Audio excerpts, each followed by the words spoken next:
السلام علیکم لسنرز، اردو کہانی لائف میں آپ کا خوش آمدید۔ میں عاشق دیوانہ تیرا، رائٹر ہیں اس کے عریض شاہ۔ آگے نیکسٹ پارٹ۔ زواق کسی قیمت پہ احساس کو طلاق نہیں دے گا۔ عائشہ پیپرز ایک طرف پھینک کے اٹھ کر جانے لگی۔ وہ کون ہوتا ہے میری بچی کو طلاق نہ دینے والا؟ غلطی ہوگی ہم سے جو اس کے ساتھ نکاح کر دیا، لیکن اب مزید نہیں۔ میں یہ غلطی دہراؤں گا نہیں، بلکہ اپنی بیٹی کی شادی کسی بہت امیر انسان سے کروں گا۔ اسے کہو کہ جلد سے جلد میری بیٹی کو فارغ کریں۔ رحمان غصے میں بولے۔ رحمان، کیا ہو گیا ہے آپ کو؟ اب تو وہ مکان بھی آپ کے نام کرنے کو تیار ہے، ساری جائیداد دینے کو تیار ہے، پھر کیوں آپ یہ سب کچھ کر رہے ہیں؟ اب طلاق ضروری تو نہیں، وہ آپ کی شرط مان رہا ہے۔ عائشہ نے سمجھاتے ہوئے کہا، اب نہیں چاہیے مجھے اس کا یہ مکان اور اس کی دولت، کچھ نہیں چاہیے مجھے زواق، کیونکہ اب میرے پاس اس گھر اور زواق کی دولت سے زیادہ پیسہ ہوگا۔ اتنا امیر شخص اور دولت مند، کروڑوں اربوں کا مالک، اس کے سامنے تو زواق کچھ بھی نہیں ہے۔ وہ چاہے تو کھڑا کھڑا پورا ملک خرید سکتا ہے۔ ارے صرف حق مہر میں کروڑوں دے گا۔ بدبخت عورت، سوچ اپنی بیٹی کے بارے میں، عیش کرے گی۔ رحمان اسے سمجھاتے ہوئے بولا، ہماری بچی کو عیش نہیں کرنی، اسے زواق کے ساتھ ایک آسان زندگی گزارنی ہے۔ خدارا آپ یہ ضد چھوڑ دیں۔ عائشہ سے سمجھاتے ہوئے بولی، بند کر اپنی بکواس۔ میں اتنی کروڑوں اربوں کی جائیداد چھوڑ دوں، صرف اتنا بے وقوف نہیں ہوں۔ وہ میری بیٹی ہے اور میں جہاں چاہوں گا اس کی شادی کروں گا، کوئی مجھے روک کر دکھائے۔ آج گھر آئے گی تو احساس سے کاغذات پہ سائن لے لوں گا۔ وہ ایک بار طلاق نامے پہ سائن کر دے تو دنیا کی کوئی کورٹ، کوئی کچہری ان کی طلاق کو روک نہیں سکے گی۔ وہ اپنے ارادے بتاتا ہوا اکڑ سے باہر نکل گیا، جبکہ عائشہ بہت پریشان۔ دیکھو یہ لو پیسے اور پلیز تصویریں ڈیلیٹ کر دو۔ زارا نے ہاتھ باندھتے ہوئے اس کی منت کی تھی۔ ارے زارا ڈارلنگ، تم نے تو کہا تھا کہ میرے پاس پیسے نہیں ہیں، مطلب ہم سے ہوشیاری جانتی نہیں ہو کیا کہ اگر یہ تصویر تمہاری ہم نے آگے پہنچا دی تو تمہیں کتنا نقصان ہوگا؟ ذرا سوچو، یہ تصویریں اگر میں نے تمہارے باپ یا تمہارے بھائی کو دے دی، وہ تو تمہارا قتل ہی۔ ایسے کیسز میں کوئی یہ دیکھنے کی غلطی نہیں کرتا کہ تصویر اصلی ہے یا فیک، اور یہ سب کچھ جاننے کے بعد بھی تم نے ہم سے جھوٹ بولا کہ تمہارے پاس پیسے نہیں ہیں۔ اسی لیے صرف 50,000 مانگے ہم نے تم سے، لیکن اب تمہیں ان تصویروں کو ہم ڈیلیٹ کروانے کے لیے تمہیں ہمیں 1,00,000 روپیہ دینا ہوگا۔ آخر تم نے ہم سے پیسے چھپا کے رکھے ہوئے تھے۔ میں نے کچھ نہیں چھپایا، یہ تو میں نے احساس سے لی ہیں۔ دیکھو میرے پاس اور بالکل بھی پیسے نہیں ہیں، میں نے ان کا بھی بہت مشکل سے انتظام کیا۔ پلیز تمام تصویریں ڈیلیٹ کر دو۔ زارا نے ہاتھ جوڑتے ہوئے کہا۔ 2 ماہ پہلے کالج میں ہونے والی پارٹی میں زارا نے بہت ساری تصویریں بنوائی، لیکن اسے یہ اندازہ ہرگز نہ تھا کہ ان تصویروں کو اس طرح سے استعمال کیا جائے گا۔ کچھ بیہودہ قسم کی تصویروں پر زارا کی جھوٹی فوٹو لگا کے اسے بلیک میل کیا جا رہا تھا، اور یہ کرنے والا کوئی اجنبی نہیں بلکہ اس کی کلاس کے 2 لڑکے تھے۔ اس کی وجہ سے زارا بہت پریشان تھی۔ پہلے تم لوگوں نے 20,000 کا کہا، جس کا انتظام میں نے بہت مشکل سے کیا تھا، پھر تم نے 50,000 مانگے، وہ بھی میں نے جیسے تیسے کر کے دے دیے۔ اب پلیز تصویریں ڈیلیٹ کر دو، میرے پاس مزید کوئی پیسے نہیں ہیں۔ زارا نے ہاتھ جوڑتے ہوئے کہا، لیکن سامنے کھڑے دونوں لڑکے اس کی حالت پہ ہنس رہے تھے۔ ایسے کیسے بس کر دیں بی بی، سونے کا انڈا دینے والی مرغی ہو، ایسے ہی تھوڑی نہیں جانے دیں گے، ابھی تو یہ شروعات ہے۔ چٹاخ! اس کے الفاظ منہ میں ہی دھرے کے دھرے رہ گئے جب شام کا زوردار تھپڑ اس کے منہ پر لگا۔ کون سی شروعات؟ ہاں، کس بات کی شروعات ہے؟ تیرے اپنے گھر میں ماں بہن نہیں ہے کیا؟ بے غیرت انسان، تم جاؤ یہاں سے۔ اس نے ایک اور زوردار تھپڑ اس لڑکے کو مارتے ہوئے زارا کو جانے کا اشارہ کیا۔ سر میری فوٹوز، میں نے کہا جاؤ یہاں سے، شام نے غصے سے گھونٹتے ہوئے کہا تو وہ نظر جھکا گی، پر فوراً وہاں سے اپنی کلاس کی طرف چلے گی۔ احساس کو آتے ہی بابا نے اپنے کمرے میں بلا لیا تو فوراً ہی چینج کر کے سب سے پہلے بابا کے کمرے میں چلی گئی۔ ماما تو گھر پہ تھی نہیں، پڑوس کی آنٹی کی طبیعت زیادہ خراب ہو جانے کی وجہ سے وہ انہیں دیکھنے چلی گئی تھی۔ آ بیٹا آجا۔ اسے دروازے پر کھڑا دیکھ کے بابا نے مسکراتے ہوئے اسے اندر بلایا۔ جی بابا، آپ نے بلایا مجھے؟ ان کے قریب بیٹھتے ہوئے بولی۔ ان پیپرز پہ سائن کر دے، بڑے ضروری کاغذات ہیں، تیرے سائن چاہیے ان پر۔ بابا نے پیپر سامنے کرتے ہوئے کہا۔ بابا یہ کس چیز کے پیپرز ہیں؟ بیوٹیشین کلاس کے ایڈمیشن فارم۔ اس نے پیپرز اپنے ہاتھوں میں لیتے ہوئے پیپرز پہ لکھی تحریر پڑھی۔ ہاں بیٹا، تو کہہ رہی تھی نا کہ بیوٹیشین کورس کرنا چاہتی ہے، اس کے پیپرز لینے گیا تھا میں۔ بس جلدی سے ان پر سائن کر دے تاکہ میں جمع کرا دوں، پھر جلدی ہی تیرے پیپر شروع ہو جائیں گے، اور اس کے بعد گھر پہ فارغ بیٹھنے سے بہتر ہے کہ تو کچھ سیکھ لے۔ ویسے بھی تو لڑکیوں کو بڑا شوق ہوتا ہے نا یہ کورس کرنے کا۔ رحمان نے پینسل اس کے ہاتھ میں پکڑاتے ہوئے کہا۔ اس سے پہلے کہ وہ ان پر سائن کرتی، کسی نے اس کا ہاتھ تھام لیا۔ اپنے سامنے عائشہ کو کھڑے دیکھ کر وہ اس کا چہرہ دیکھنے لگی۔ ماما بابا بیوٹیشین کورس کے پیپرز لائے تھے، میں وہی سائن کر رہی ہوں، احساس نے مسکراتے ہوئے بتایا، لیکن عائشہ نے اس کے ہاتھوں سے پیپرز لے کر 2 ٹکڑوں میں تقسیم کر دیے۔ ماما آپ نے کیا کیا؟ احساس انہیں حیرانگی سے دیکھتے ہوئے پوچھنے لگی، جبکہ وہ غصے سے رحمان صاحب کو دیکھ رہی تھی۔ بالکل صحیح کیا میں نے احساس، یہ پیپرز کسی بیوٹیشین کورس کے نہیں بلکہ تیری اور زواق کی طلاق کے ہیں، تیری بیوٹیشین کورس کے نام پر جو صرف تیرے بابا دکھاوے کے لیے لائے ہیں۔ یہ دھوکے سے تمہاری اور زواق کی طلاق کروانا چاہتے ہیں۔ اگر میں وقت پہ نہ آتی تو نہ جانے کیا ہو جاتا۔ عائشہ نے رحمان صاحب کو گھورتے ہوئے احساس کو ساری بات بتائی تو بے یقینی سے اپنے باپ کو دیکھنے لگی۔ ہاں تو کیا غلط کر رہا ہوں میں؟ ایک اچھی زندگی کے لیے یہ قدم اٹھانا بہت ضروری ہے۔ اب کیا ساری زندگی میں اس آدمی کے ساتھ اپنی بیٹی کو باندھ دوں جس کا اپنا نہ کوئی بھروسہ ہے اور نہ ہی اس کی زندگی کا؟ مجھے میری بیٹی کے لیے ایک ایسا انسان چاہیے جو اسے ہمیشہ خوش رکھے، ہر حال میں اس کے ساتھ رہے، پیسے دولت کسی چیز کی کمی نہ ہو میری بیٹی کو۔ رحمان بنا شرمندہ ہوئے بولے، لیکن اب کیوں رحمان؟ اب تو وہ آپ کو سب کچھ دینے کو تیار ہے، یہاں تک کہ اپنے ماں باپ کی آخری نشانی تک آپ کے نام کرنے کے لیے تیار ہے۔ پھر نہیں چاہیے مجھے اب چھوٹا سا گھر، اب تو میں حویلی لوں گا، حویلی۔ رضوان مرزا کو میری بیٹی پسند آ گئی ہے اور وہ اس سے نکاح کرنا چاہتا ہے۔ رضوان مرزا کوئی چھوٹا موٹا نام نہیں ہے، ارے مہارانی بنا کے رکھے گا میری بیٹی کو، اور کہاں ہم اس زواق کے پیچھے پڑے ہیں۔ رحمان صاحب ابھی نہ جانے کیا کیا اور کہتے کہ عائشہ نے موبائل نکالتے ہوئے زواق کا نمبر ملایا۔ وہ بہت کم اسے فون کیا کرتی تھی۔ عائشہ کا فون آتا دیکھ کر زواق مسکرایا۔ السلام علیکم امی جان، کیسی ہیں آپ؟ زواق نے سارا کام کاج چھوڑتے ہوئے سب سے پہلے عائشہ کا فون اٹھایا۔ زواق آ کے اپنی امانت لے جاؤ، اور اسی وقت میں احساس کی رخصتی کرنا چاہتی ہوں۔ سب کچھ ٹھیک تو ہے امی جان؟ ان کی بات سن کر وہ حیران ہوا تھا۔ کچھ بھی ٹھیک نہیں ہے، جو میں نے کہا ہے تم کو کرو، عائشہ نے کہتے ہوئے فون بند کر دیا، جبکہ وہ حیرانگی سے اپنے فون کو دیکھنے لگا۔ یہ تم ٹھیک نہیں کر رہی عائشہ، اپنی بیٹی کے ساتھ کیسے زیادتی کر سکتی ہو تم؟ رحمان غصے سے بولے۔ زیادتی اس کے ساتھ تب ہوگی جب میں زواق کے ساتھ دھوکے سے اس کی طلاق کرواؤں گی، نہ تو میں ایسا کروں گی اور نہ میں ایسا ہونے دوں گی۔ تھوڑی ہی دیر میں زواق یہاں آنے والا ہے، بہتر اچھے باپ کی طرح اپنی بیٹی کو رخصت کر دیں، ورنہ احساس ویسے بھی اس کے نکاح میں ہے، وہ اسے لے جانے کا حق رکھتا ہے۔ عائشہ اس کے غصے سے ڈرے بغیر بولی اور احساس کا ہاتھ تھام کے اسے دوسرے کمرے میں لے گئی۔ احساس بہت عجیب سی کشمکش میں تھی، ایک طرف اس کا باپ تھا، دوسری طرف اس کا شوہر۔ وہ اپنے باپ کی مرضی کے خلاف کوئی قدم نہیں اٹھانا، تو اس رشتے میں اپنے والدین ماں باپ دونوں کی رضامندی چاہتی۔ بابا ماما دور کمرے میں لڑ رہے تھے، جبکہ ماما نے اسے کمرے میں بھیجتے ہوئے یہ کہا تھا، جا کر تم تیاری کرو، میں تمہیں ایک دلہن کی طرح اس گھر سے رخصت کرنا چاہتی ہوں۔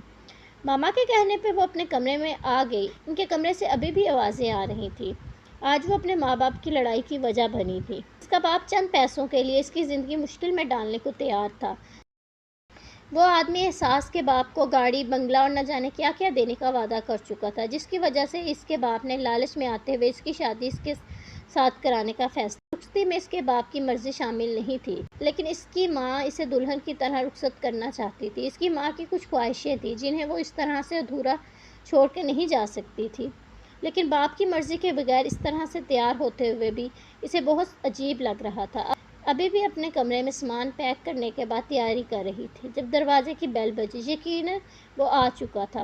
اس نے کوئی بہت شوق تیاری نہیں کی تھی، بس سادہ سا سرخ رنگ کا سوٹ پہنا تھا، اس کے ساتھ ایک کافی بھاری کام جالی کا دوپٹہ تھا۔ وہ اپنا بیگ اٹھا کے خاموشی سے باہر چلی آئی۔ میں اپنی بیٹی کی رخصتی نہیں کروں گا، خبردار جو تم نے میری بیٹی کو ہاتھ بھی لگایا، وہ غصے میں آگے بڑھتے ہوئے بولے۔ آپ روکیں گے مجھے؟ وہ گھورتے ہوئے بولا، جیسے کہہ رہا ہو اگر دم ہو تو روک لو، وہ میری بیوی ہے، اللہ کے سوا اس دنیا کی کوئی طاقت اسے مجھے یہاں سے لے جانے سے روک نہیں سکتی، پلیز راستے سے ہٹیے، میں بہت ضروری کام چھوڑ کے آیا ہوں، آپ کی فضول بحث و تکرار میں اپنا قیمتی وقت ضائع نہیں کر سکتا۔ امی جان احساس کو بلائیں، وہ انہیں اگنور کرتے ہوئے بولا، ایک باپ کی مرضی کے بغیر تم اس کی بیٹی کی رخصتی نہیں کر سکتے، یہ کسی کتاب میں نہیں لکھا۔ وہ غصے سے بولے۔ اگر باپ اپنی بیٹی کا سودا کرنے پہ آ جائے تو ایک ماں حق رکھتی ہے اپنی بیٹی کی زندگی کا بہترین فیصلہ کرنے کا۔ عائشہ اس کے سامنے ڈھال بن کر کھڑی ہو گئی۔ احساس کو یہاں سے لے جاؤ، وہ زواق کو دیکھتے ہوئے بولی۔ یقین کریں مجھے آپ کی اجازت کے علاوہ موجودہ کسی کی اجازت درکار نہیں ہے۔ وہ ایک نظر رحمان صاحب کو گھورتا کمرے کی طرف جانے لگا۔ تبھی احساس باہر آئی، سادہ سے سرخ جوڑے میں سیٹ جالی کا سرخ دوپٹہ کیے۔ وہ دلہن تو نہیں لیکن دلہن سے کم، جیسے زواق نے سوچا تھا، بالکل سادہ سی، بنا کسی آسائش کے بھی وہ قیامت ڈھا رہی تھی۔ زواق نے مسکرا کے ایک نظر اس کے چہرے کو دیکھا اور اس کا ہاتھ تھام کے عائشہ کے سامنے لے آیا، جس کے گلے لگ کے وہ پھوٹ پھوٹ کے رو دی۔ رحمان صاحب اپنی ہر کوشش کو ناکام ہوتے دیکھ کے اپنے کمرے میں چلے گئے، جبکہ وہ آنسو بہاتی اپنی ماں کی دعاؤں کے سہارے زواق کے کندھے کا سہارا لیتے رخصت ہو چکی تھی۔ آج وہ بے انتہا خوش تھا اور اپنی یہ خوشی وہ احساس کے ساتھ شیئر کرنا چاہتا تھا، لیکن احساس کو اس قدر اداس دیکھ کر وہ کچھ بھی بول نہ پایا۔ سفر خاموشی میں کٹ گیا۔ وہ ہر تھوڑی دیر کے بعد اس کے چہرے کو دیکھتا، جہاں باپ کا ساتھ نہ پانے کا غم تھا، وہ بھی اس کے درد میں برابر کا شریک تھا۔ وہ بھی اس کے اپنے تھے، بے شک دولت کے لیے ہی صحیح، لیکن رحمان نے ایک باپ کی طرح اس کے سر پہ ہاتھ رکھا تھا۔ وہ دل سے ان کی عزت کرتا تھا اور احساس کے والد ہونے کی وجہ سے وہ انہیں اپنے والد کا مقام پر رکھتا تھا، لیکن ان سے یہ امید نہ تھی کہ وہ اپنی بیٹی کے ساتھ اس طرح کریں گے۔ اسے ان کی حرکت پہ غصہ تو بہت آیا، لیکن اس نے انہیں کچھ نہیں کہا۔ وہ ان کی بیٹی تھی، اس کے بارے میں بہتر سوچنے کا وہ حق رکھتے تھے، لیکن اب نہیں، کیونکہ اب وہ زواق کی بیوی بھی تھی۔ وہ کیسے اسے دھوکے میں رکھ کے پیپر سائن کروانے کی کوشش کر رہے تھے، یہ بات اسے عائشہ نے بتائی تھی۔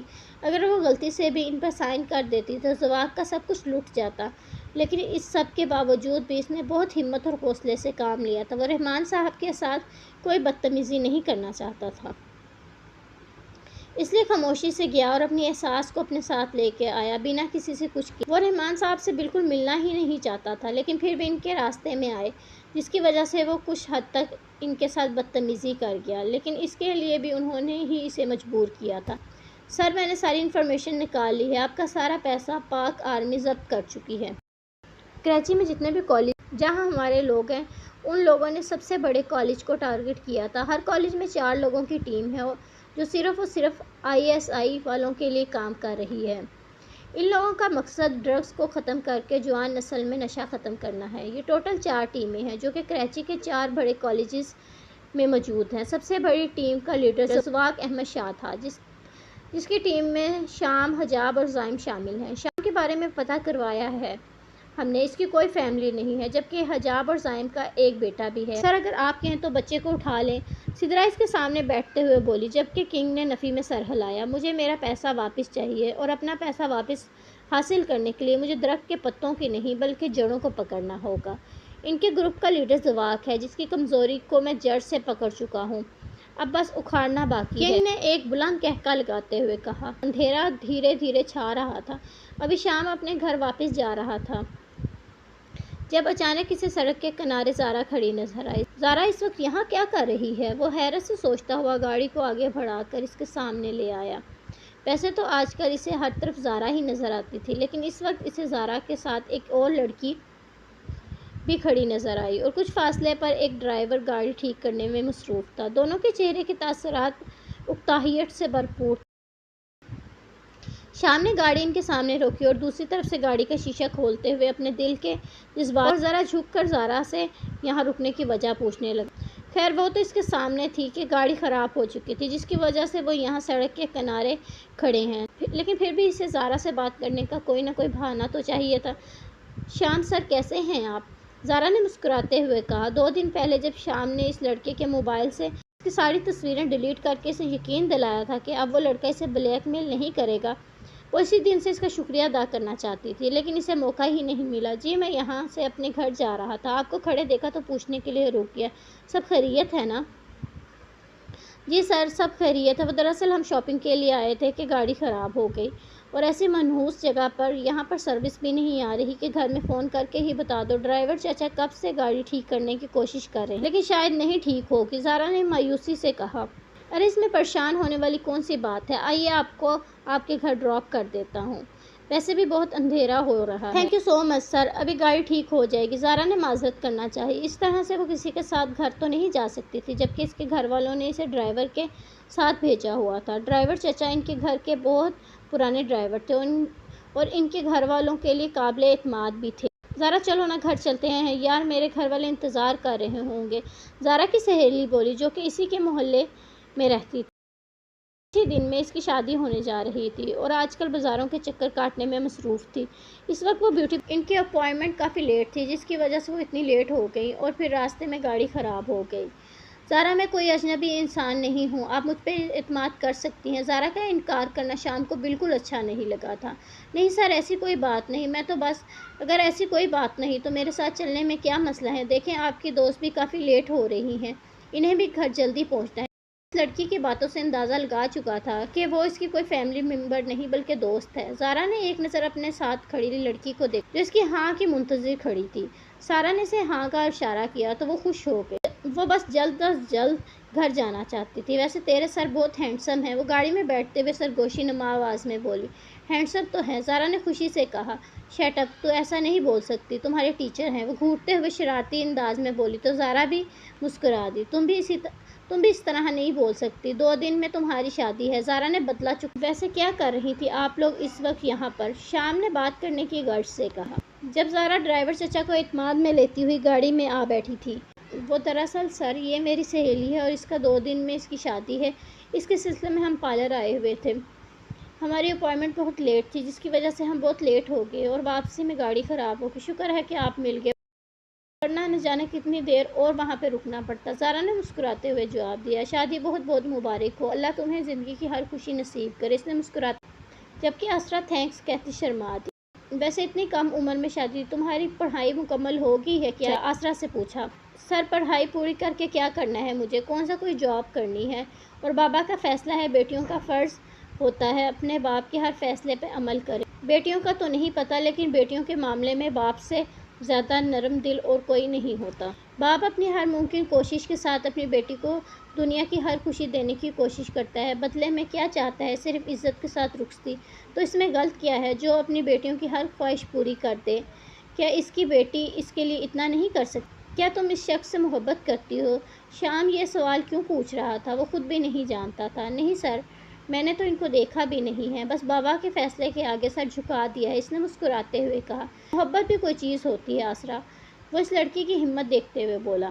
میں اکثر سنتی اور پڑھتی ہوں محبتیں باپ کی پگڑی کے سامنے ہار جاتی ہیں، لیکن مجھے سمجھ نہیں آتا یہ محبتیں باپ کی پگڑی کے نیچے پیدا کیسے ہوتی ہیں؟ باپ کی پگڑی بچانے کے لیے بیٹی نے محبت کو قربان کر دیا، لیکن مجھے سمجھ نہیں آتا کہ جب یہ محبت پیدا ہوئی تب باپ کی پگڑی کا خیال نہیں آیا۔